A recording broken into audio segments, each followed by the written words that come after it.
Welcome to the Standard Deviations podcast, presented by Orion Advisor Solutions and hosted by Dr. Daniel Crosby, Orion's Chief Behavioral Officer and New York Times bestselling author.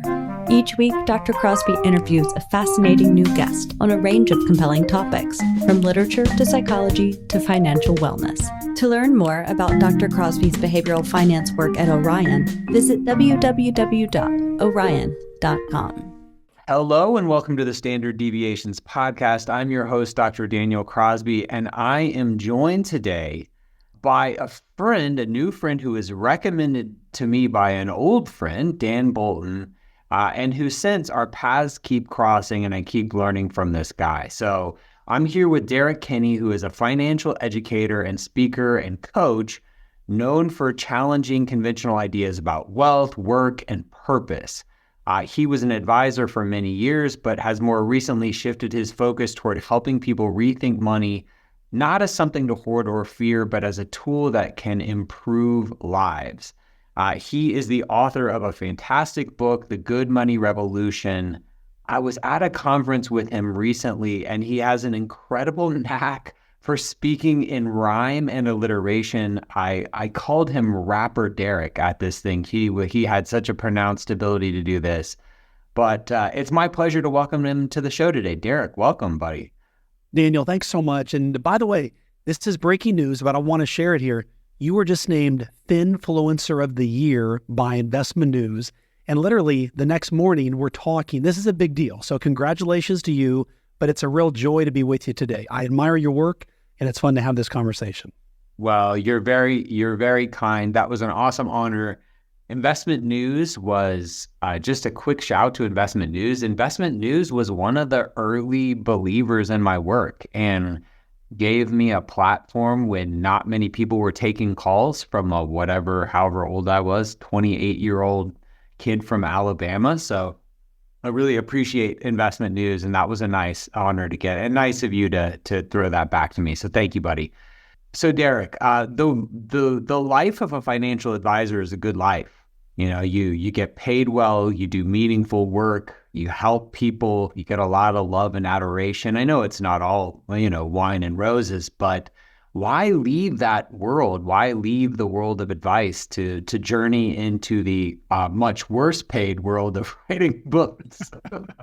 People ask, Derrick, why did you sell? And I assure them I was sober when I made the decision. Yeah.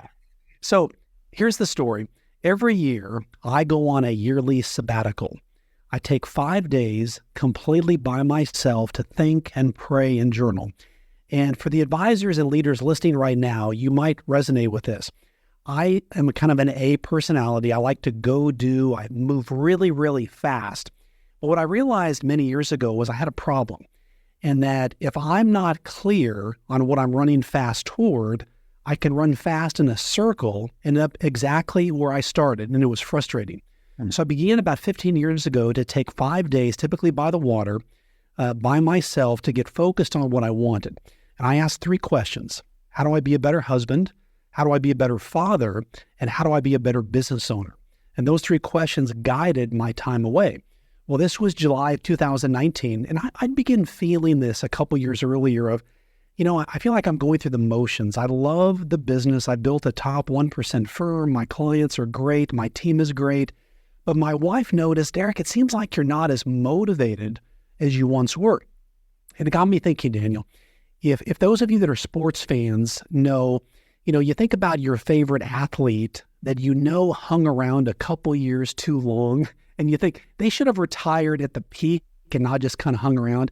I didn't want that said about me.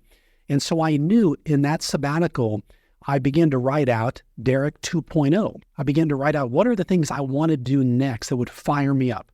And I wrote down things like write a book, launch a podcast, coach, speak, consult. Could I rebuild another business with the recurring revenue model that I had as an advisor? And I began to get excited. But on the list was not being a financial advisor. That's when I knew. That's when I knew I had to have the courage in the proverbial story of burning my ships and then putting myself in the corner with my back against it and working my way out. And so I decided to make the bold move of putting all the chips on Derrick, give the wheel a spin, and let's go. I did not want to be one of those lukewarm advisors that mails it in. I work 20 hours a week. I've got a great income, but I know I'm not giving my all. I'm either all in or all out. And I had to sell my business to then make myself know I've got to make the next thing happen.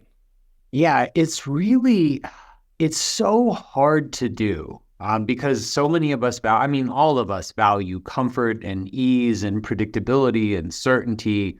But, Morgan Housel's written really compellingly about this, different athletes and shows and things that failed to quit when they were at the top, how hard it is to walk away at the top, but how it really can also sort of cement your legacy and, enliven your life. So your life is plenty enlivened now. You've been doing good work since that time. You're the author of The Good Money Revolution. I want to talk about that for a minute there. It shares, I think, a lot of conceptual similarity. I think we're kindred spirits with The Soul of Wealth, right? In that I think we both agree that money isn't neutral or purely mechanical. What do you think money reveals about people that we may be slow to admit? Well, one of the things is I was an advisor, and my goal personally was I wanted to make a lot of money. I wanted a bulging bank account. I wanted a 2-figure net worth. I wanted to know that my business was really growing. And I accomplished those things, but when I got there, I didn't feel like I thought I would. I looked around and said, there has to be more to it than this. And then I began to think, well, what else is there? Well, then I began to hear from clients. This was toward the 2015 to 2020. Derrick, culture is saying that maybe money is bad. Like, Elon Musk and Bill Gates and Larry Ellison, all these people have so much money. Well, they're bad. And I said, well, what makes you think that? Well, it's because people say to get wealthy like that, you must have to hold other people back so you get more of the pie. And I said, well, I don't agree with that. But what I realized was me telling people, go make more money without connecting it to meaning and purpose was shallow. And so that's the impetus of this book is I realized we tell people, money is not bad, but there needs to be something that fills in that vacuum. So I say good money in the hands of good people gets good work done. And I'll tell you a quick story. So there was a longtime client named Dave that came in the office. And those of you listening that you have a client or even a relationship that sometimes you see a person and without them saying a word, just their body language tells you the weight of the world is on their shoulders, right? And so Dave slumps in his chair and I just said, Dave, clearly something's wrong, spill it. And this is a well-respected consultant, highly regarded in our local community. He says, Derrick, I feel like I'm just going through the motions with the business. I don't feel motivated to grow it or even show up every day. And for some reason, the words shot out of my mouth. I said, Dave, is there a cause that you care about? And he paused and he reflected for a second. Then he said, Derrick, let me tell you a story. And he told me about a trip he took his family on overseas. In this particular village they went to, you remember the guide telling them there was total poverty in this area. But if they had a dedicated school building, it could transform this entire area, but there was no money to do that. And he remembered exchanging a glance with his wife, as if to say, hey, wouldn't it be cool to fund that school? Well, he got back to the States, things got busy, but my question brought this all back. And I said, Dave, what if you set a very aggressive sales goal? Let's say you're going to grow by 30% over the next 12 months, and you took half of that increase and used that to fund that school. Well, now his eyes got as big as saucers, so we began to brainstorm what that would look like. And we created a tab on his website called Generosity Purpose, and he mocked up a picture of the school, and then he began to call his clients and let them know, hey, we know you can work with any consultant, but when you work with us, a portion of what you pay us is going to help fund this school. Well, suddenly he got more referrals because people realized we can work with any consultant, but not every consultant is helping make the world better. Then he shared this with his team, and his team got remotivated. They weren't just pushing paper and sending emails. Now they were part of a cause, but the biggest winner was Dave himself. He was remotivated. He comes back in the office 3 months later, looks younger, looks like he's back on his A game. He said, Derrick, I am more fired up about my business now than ever before, and we're halfway toward funding that school. And so the lesson of all of that is go make more money, go make a lot of it, but use it to do good in a cause you care about. And that was the key. So now I teach this to advisors of, listen, on the outside, I just had this discussion in Boca, for example. One of the top advisors in the country spills, Derrick, on the outside, I look like the picture of success, but I feel like a wilting flower on the inside. My family relationships are failing. I don't have time with my kids, all because I'm working with this business I want to keep growing.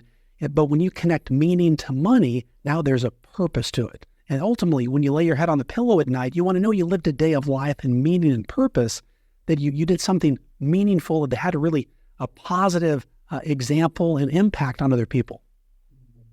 I love this story because I think this accounts perhaps for some of where you arrived and a lot of successful people arrive, is you get to this point where making that incremental dollar doesn't change your life that much. There's only so many, bedrooms you can lay your head in. There's only so many steaks you can eat, so many cars you can drive, whatever.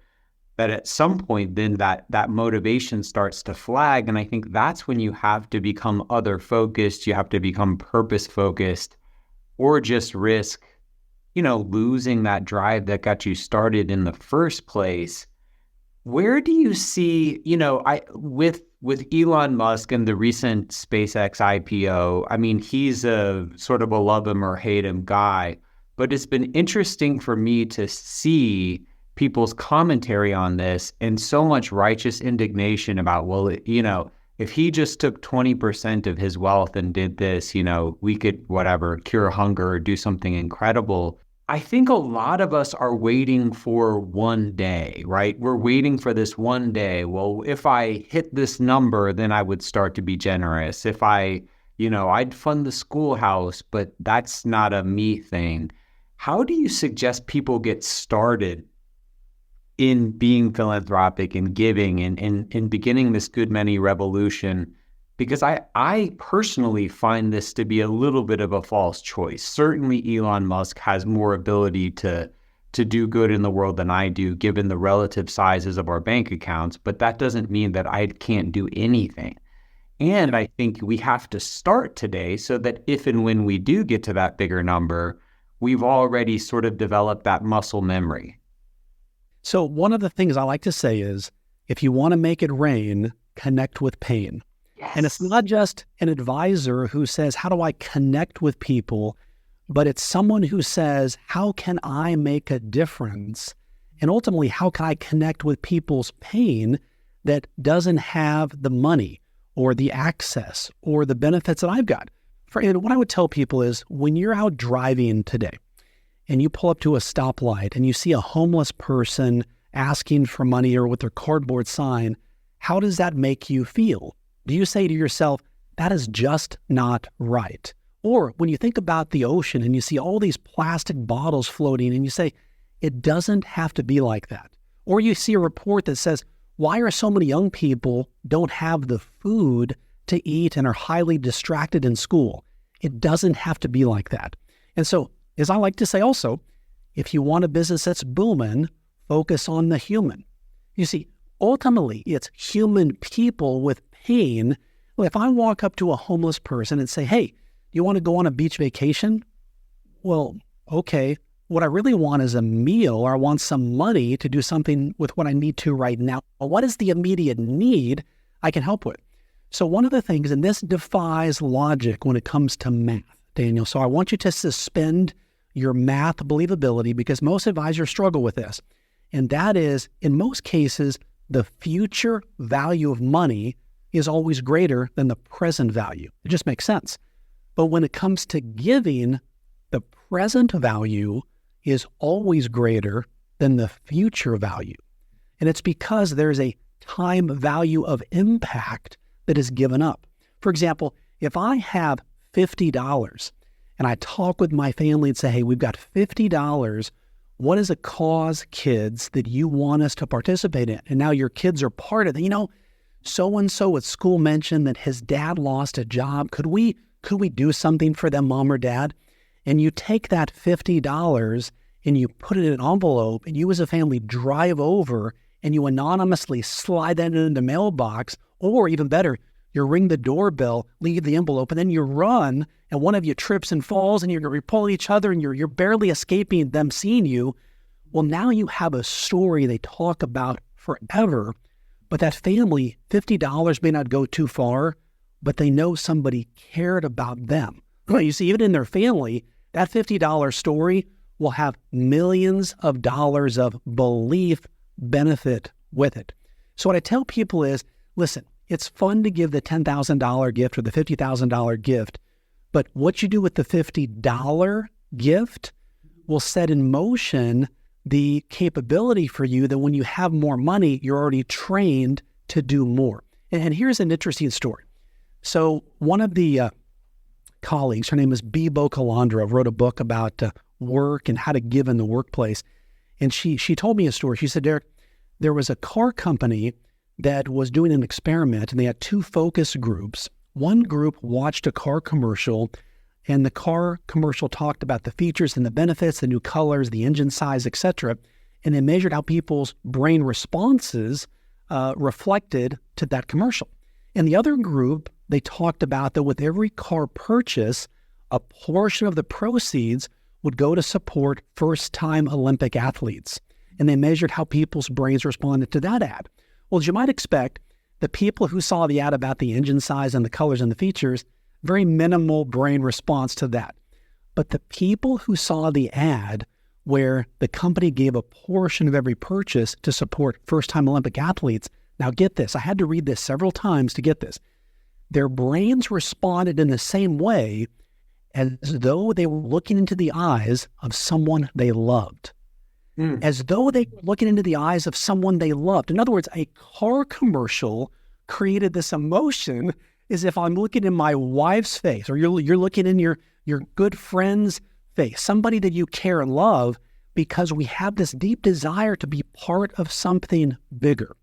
And so the point is, whether you're buying a car or you've got $10, ask your family, ask your kids, hey guys, we've got $10. What would be the coolest thing we could do to give this money away? Well, now you're building this family culture, even with a little bit. Let's have some fun and involve the kids so they have ownership in it and do something meaningful. You know, oftentimes the anonymous giving, there was one time in our church, just a real quick story, Daniel, there was a couple who needed money for a roof, okay? And they didn't have the deductible.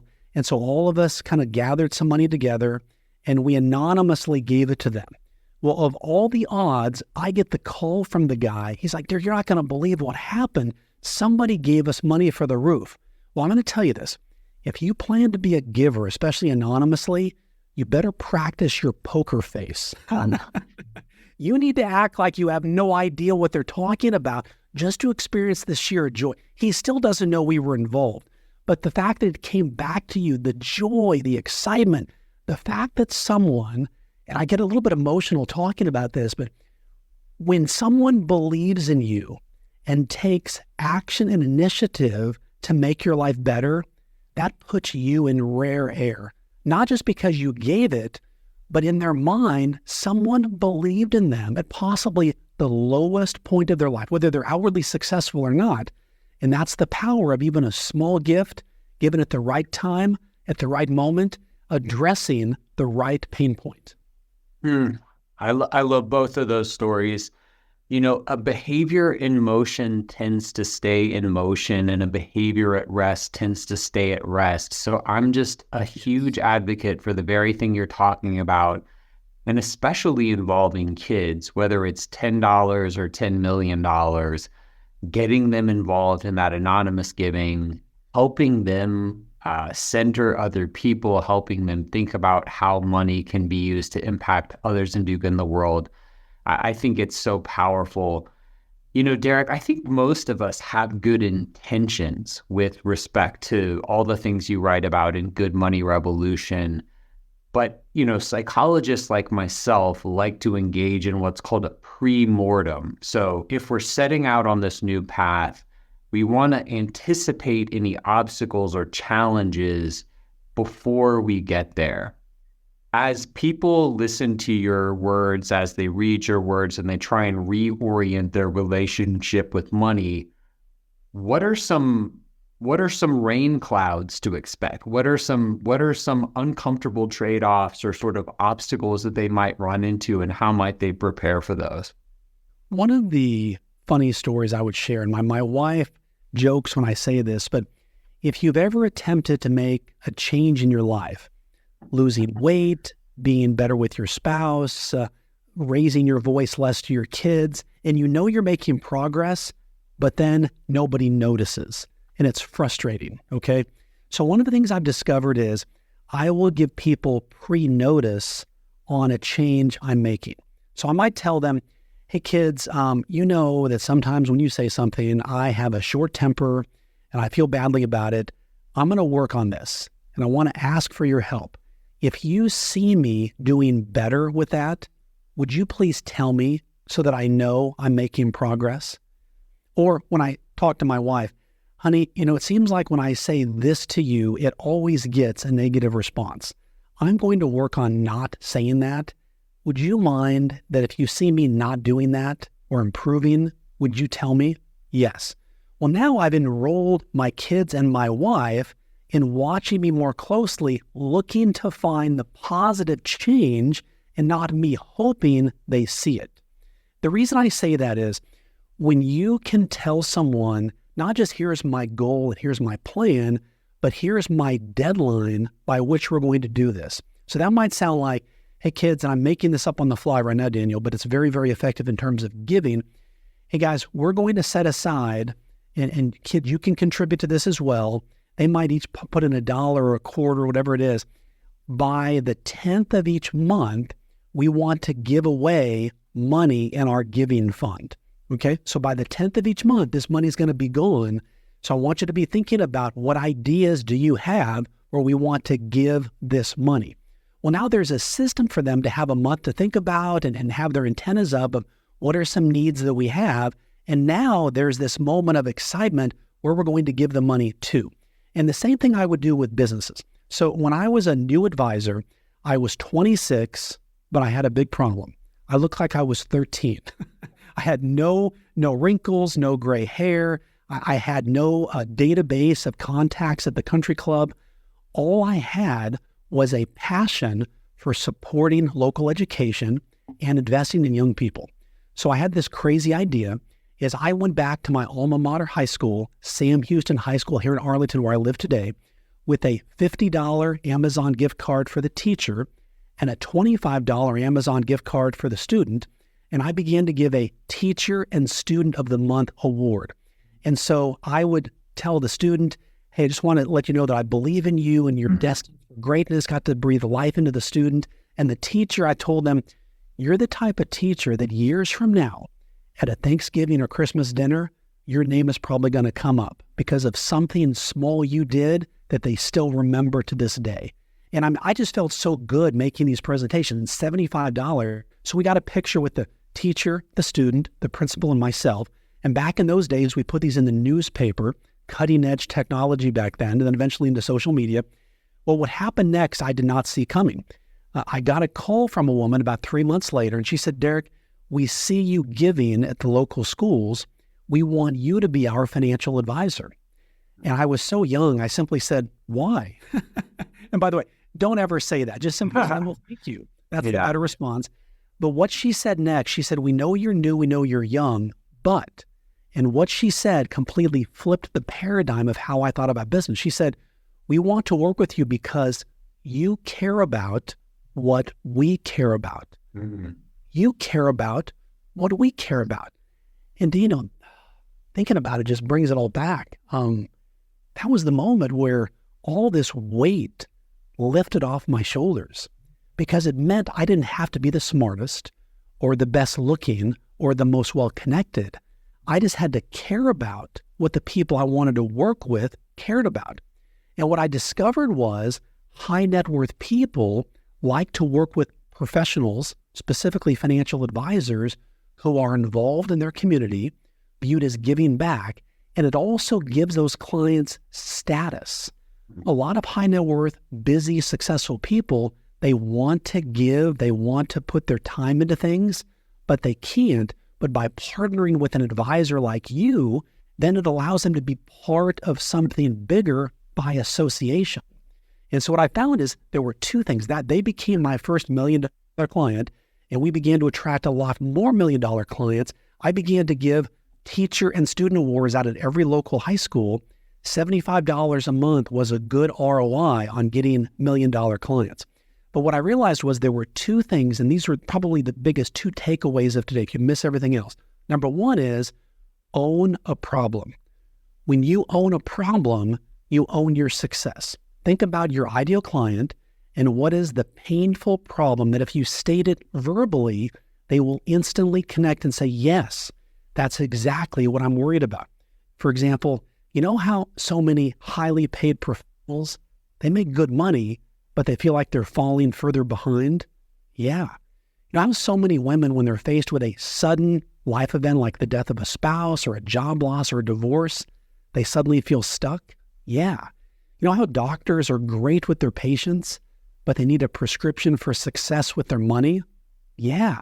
The point is you say something instantly relatable that makes them say, yes. So own a problem, you own your success. And then second, have a cause. Have a cause that you care about. What drove me to achieve big revenue numbers was the more money I made, the more individuals I could recognize, the more teachers and students. So at our Christmas parties, I used to think that the clients came to hear Derrick. Who's the better advisor to hear from except for me? No, they wanted to hear from the principal and the students and the teachers we recognized. That's what they wanted to hear about because it made them feel like they were part of something bigger. I love that. I read a book by Marshall Goldsmith years ago. It's what got you here won't get you there. And he talks about, he calls it hanging a sign over the door, right? If you're making a change, tell the world, look for this in me, hold me accountable, and compliment me when I'm doing better. Everybody's wrapped up in their own lives, right? Everyone's busy. They're doing their own thing. They're not looking for you to lose 10 pounds or be more gentle or kinder or whatever it is until you alert them. I really love that. And I love your two-part advice there. I want to switch gears a little bit. Again, in my old age, I'm an increasing believer in the fundamental goodness of people, right? I'm less cynical than I used to be. And I know that most of us want to do the right thing.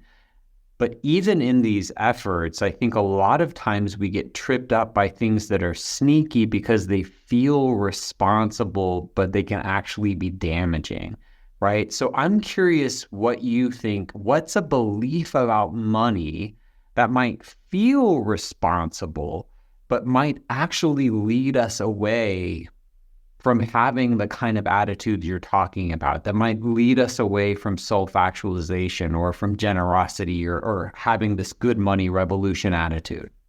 So much of culture today talks about you've got to cut back. You've got to make coffee at home. If you buy coffee out, it's a death sentence for your retirement. You will never have the life or the generations after you beyond. You've got to find ways to live on rice and beans. And so much of today is sold on scarcity. And what I've labeled that is called a lid mentality. And I like to live with a sunroof mentality. You see, most budgeting financial advice is based on the fact that you're probably not going to make more money than you're making right now. So you've got to build your plan in this snow globe that you will never escape. I like to say, let's smash the snow globe, let's throw some snow up in the air, and let's recreate this.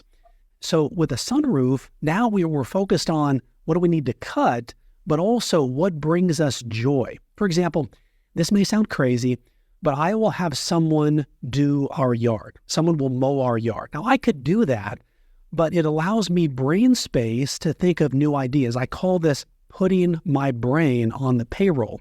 There are certain times of the day where I'm like, I'm just going to sit here and think of money-making ideas. And when they come to me, I write them down.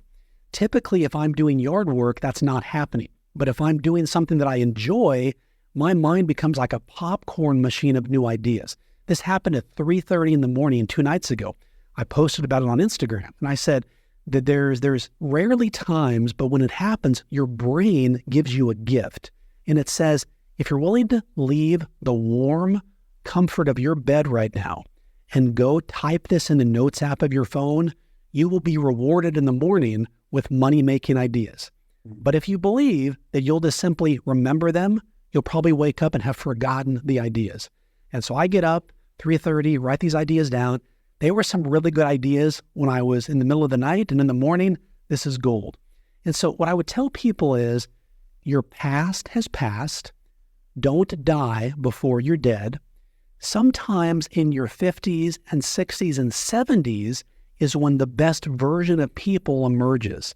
So please don't feel like that because one time someone told you, you know what, you're really bad with money.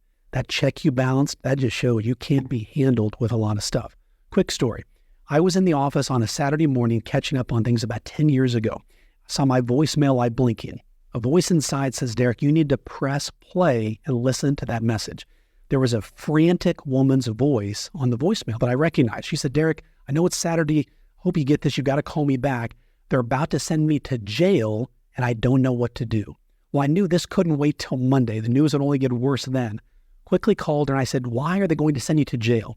She tells me she got a letter in the mail that says she basically didn't move money from her savings to checking when she wrote a check, and it was a non-sufficient funds notice. And I said, well, why do you think they're going to send you to jail? So she tells me a story. She says, Derrick, when I was 7 years old, I overheard a call that my dad received. He had just gone to a store to buy school supplies for she and her sister. And the store owner said, sir, I know that you bounced this check. I'm going to send the cops to your house and have you arrested. Well, this woman at 7 years old, now she's like 55 years old, had this mentality that if you make a mistake financially, you're going to go to jail. And to play it safe, be cautious. And so I said, good news, you are not going to be fitted for an orange jumpsuit anytime this weekend. I could see okay. But let's do this. Come back in the office on Wednesday. Let's unpack this. I think there's some money beliefs we need to address. She comes in the office, and this had been a lady who on the outside, picture of success. On the inside, this wilting flower, always complaining to me, Derrick, why did that person get the promotion and not me? Why am I stuck at this salary level? Why am I not doing this? And she would never take my really good financial advice that would have made her more money. And we realized was that 7-year-old was still renting space at a high rate in her brain and owning it. She was living life like she was renting and not as an owner. And when she began to pull back and realize, oh my gosh, I can't believe I've let this run my life.